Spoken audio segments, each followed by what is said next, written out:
रिवायती ईंधन से हवा में फैलने वाली आलूदगी को कम करने की मुहिम के तहत एनजीटी की हिदायत पर अमल करते हुए महकमा पॉल्यूशन कंट्रोल के नए फरमान ने एनसीआर इलाके में छोटे सनतकारों को फिक्र में मुब्तला कर दिया है। दरअसल महकमा पॉल्यूशन कंट्रोल की जानिब से जारी नई गाइडलाइन के तहत कोयला इस्तेमाल करने वाले कारखानों को 30 सितंबर 2022 के बाद से पीएनजी बायोगैस के इस्तेमाल की हिदायत जारी की गई है। पॉल्यूशन कंट्रोल ब्यूरो की जानिब से जारी हिदायत के बाद मेरठ में भी छोटे और दरमियाने कारखाना मालिकान और यहाँ काम करने वाले मजदूर कारीगर परेशान हैं। पेश है मेरठ से तंजीर अंसार की ये रिपोर्ट।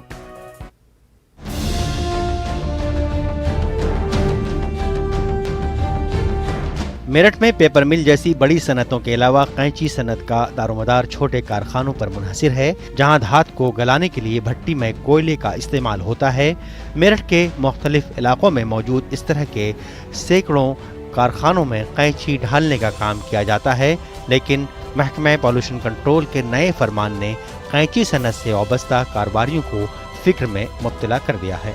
कोयले पे डिपेंडेड हैं छोटे कुटीर उद्योग यहाँ पर, और करीबन कई हज़ार लोग इस काम से जुड़े हुए हैं। समस्या ये है कि गवर्नमेंट ने आदेश तो दे दिया है कि भी आप कोयले से जो प्रदूषण हो रहा है उसको बंद करिए और एलपीजी या पीएनजी को यूज़ करिए, तो उसको यूज़ करने के लिए यहाँ पर सुविधाएं नहीं हैं। पाइपलाइंस नहीं डली हुई हैं। गवर्नमेंट का एकदम आदेश आना लोगों को परेशानी का सबब बन गया है। पहले ही रोजगार कम होता जा रहा है और समस्या उत्पन्न हो जाएगी। वहीं कैंची सनत से वाबस्ता कच्चा माल तैयार करने वाले कारखानों के मालिकान और कारीगरों को बेरोजगारी का खौफ खाए जा रहा है। कम से कम एक कारखाने में 20 कारीगर जुड़े हुए हैं। हमारे कई कारखाने हैं जो हमारे लेबर लगी 40 जने, उनके परिवार भी हैं, वो सब दिक्कत में आ जाएंगे। अगर कोई योजना निकल ली है, पहले उसकी तैयारी करे, उसके बाद उसको डिक्लेयर करे। क्या ऐसा असर पड़ेगा? अभी तो वैसे काम नहीं है, थोड़ा थोड़ा चल रहा है। अगर ये कोयला भी खत्म हो जाएगा तो फिर बच्चा कुच्चा भी खत्म हो जाएगा। कोयले के बगैर होने का तो नहीं है काम, ये कोयले का ही चलेगा ये काम। बहुत दिक्कत आ जाएंगी, सारा बदलना पड़ जाएगा हिसाब किताब, ये काम हो नहीं पाने का इसके अंदर।